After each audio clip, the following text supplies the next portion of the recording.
everyone, and welcome to my channel. I am Stephanie, and this is the week 22 weekly wrap-up, May the 26th until June the 1st.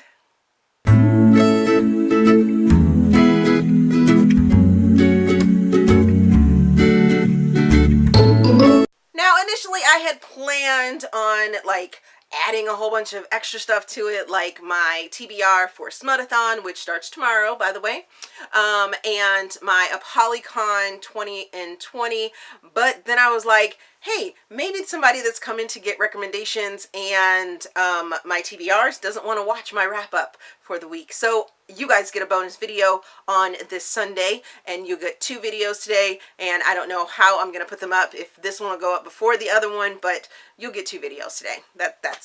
Yeah. That being said, let's get into what I read last week.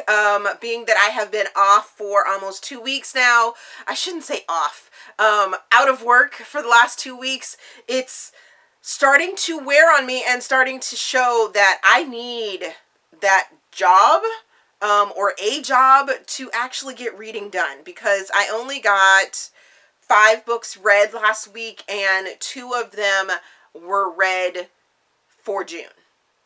And June was only we're only 1 day, well, now we're 2 days into June, but we were only 1 day into June then. Yeah. So, the first book that I finished reading last week was Misadventures of a Backup Bride by Shayla Black. I read this as part of my own instituted 48 and 72, which was a readathon that I was doing, or attempting to see if people wanted to catch on to it over the Memorial Day weekend here in the United States. I also read this book for Chick Lit-a-thon, and I place this in contemporary. I give it 4 stars. I give it 5 Steam fans. Sweet Jesus, it was hot. And I listened to this on audiobook. This book follows Carson, who is has newly inherited a candy company, and the rival candy company's owner wants to buy into his company, but in order to do that, to keep him afloat, to keep Carson afloat and his company afloat, he needs a money infusion. Well, to get that money infusion, the rival company's owner is like, hey, by the way, you should marry my daughter. Well, Carson is like, hey, I don't necessarily want to marry your girl.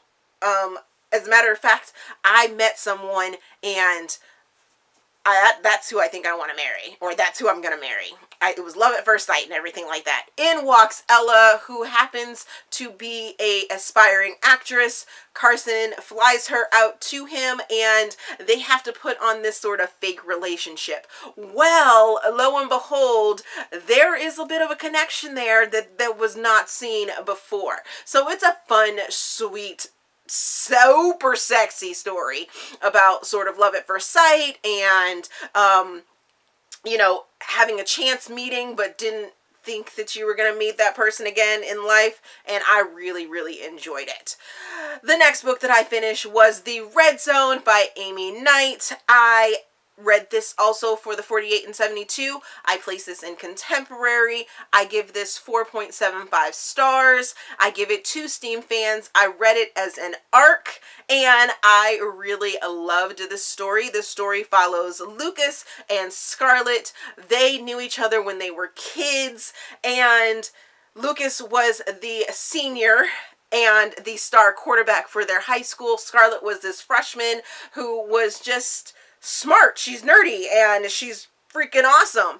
She gets tagged to tutor Lucas so that he can remain as the star football player, and they sort of have a connection. And then there's some family things that go on with it as well. Then there's a family tragedy which brings them back together 10 years after they separated, after Lucas graduates, and wow. It's not steamy. The parts that are, really sweet and sexy are really sweet and sexy, but the book is more about Lucas's journey and Scarlett's journey.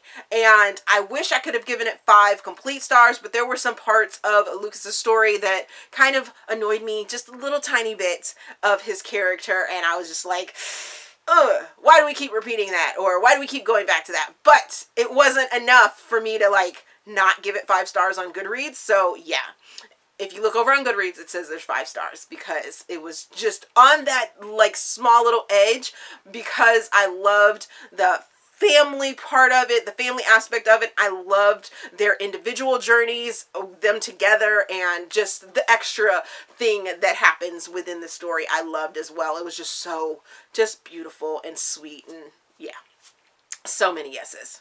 Then the next book that I finished was I Dare You, Hookup Number 1 by Ilsa Madden-Mills, and I read this as part of the 48 and 72 as well. I placed this in New Adult, and I give it 4 stars. I give it 3 Steam fans. In this story, I listened to it as an audiobook, forgot to say that.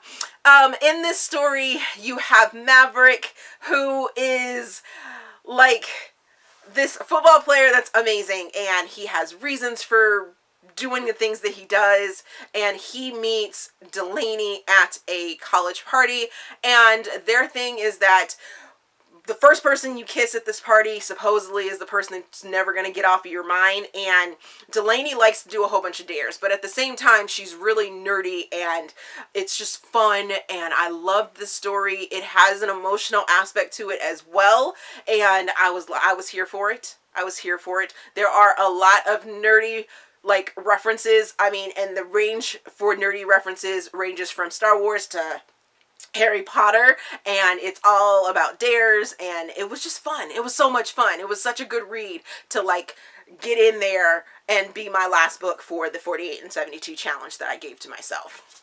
Then the next book that I read was Evermore by Reid.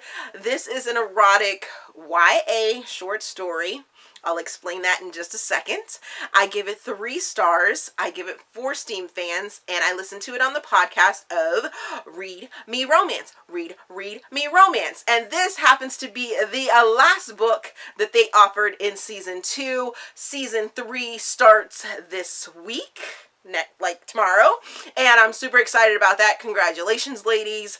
And I really, really am enjoying learning and finding out about some authors that I have on my TBR that's super massive, but you know, have been like pushed down to the side. But then I listened to a short story on the podcast, and I'm like, oh, there goes that one. I'm bumping that one up, or I'm checking out that author. Now, this story in particular, you need to have read The Pier and the Puppet to understand or get a full grasp of this story, which is why I only give it 3 stars.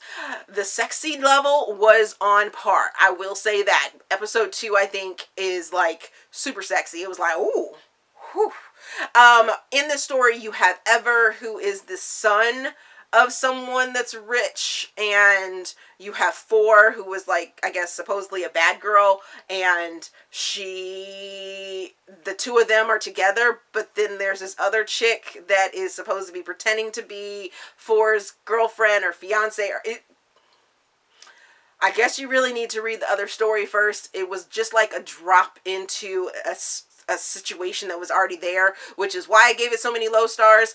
And I have an issue with this because it is a YA book. It is set in high school, and our characters are right there on that bubble of, are they adults? Aren't they adults?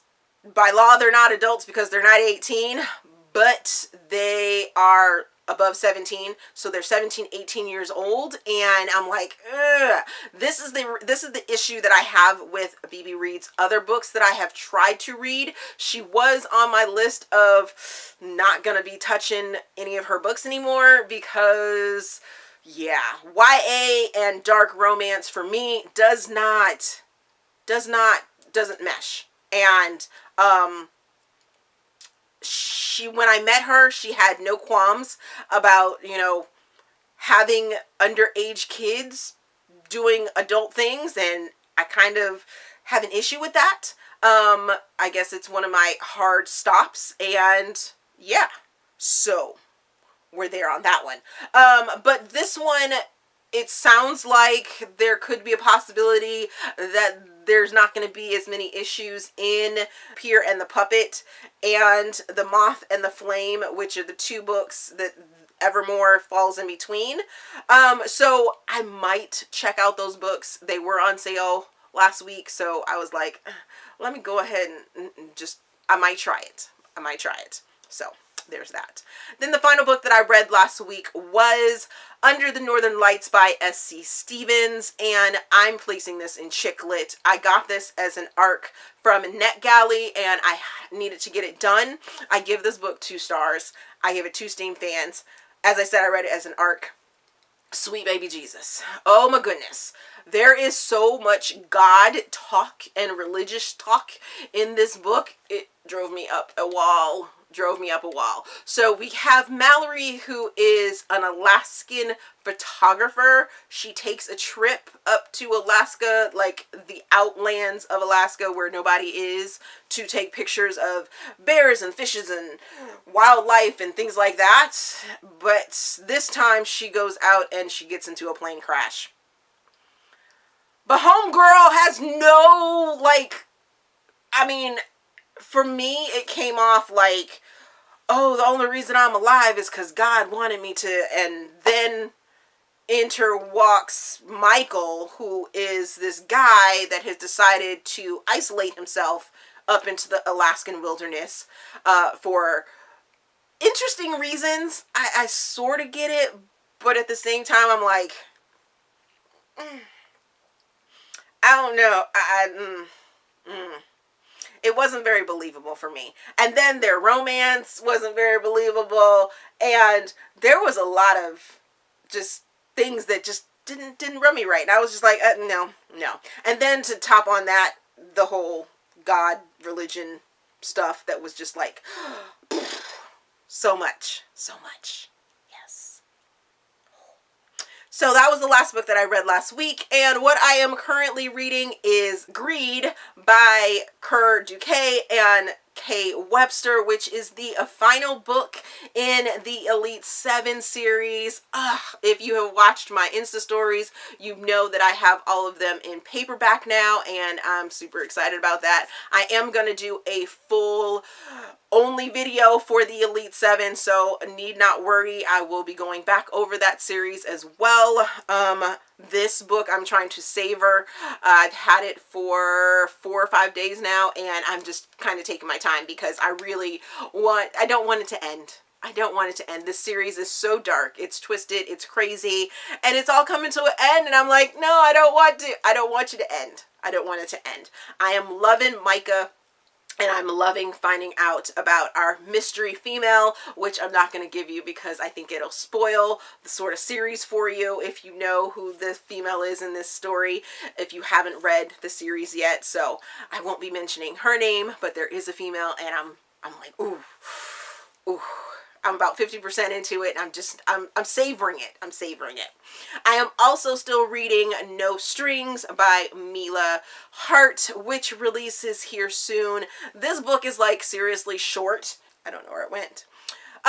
It's seriously short. It's a novella, but like I said in the beginning of this video, this week I haven't had the motivation to like physically read or even read on my audiobooks. It just, yeah. If you've been watching my Insta stories, you know that I binged a whole bunch of shows last week, and that sort of is what I was involved with. So that is what I read last week, what I am currently reading. Let me know down in the comments section if you are reading any of those books or have read those books, what your thoughts on them are. As always, if you enjoyed this video, please give me a big thumbs up and subscribe to the channel. Also, there is a feedback form down in the description box so you guys can help me improve my channel. Thank you for watching, and we will see you guys later.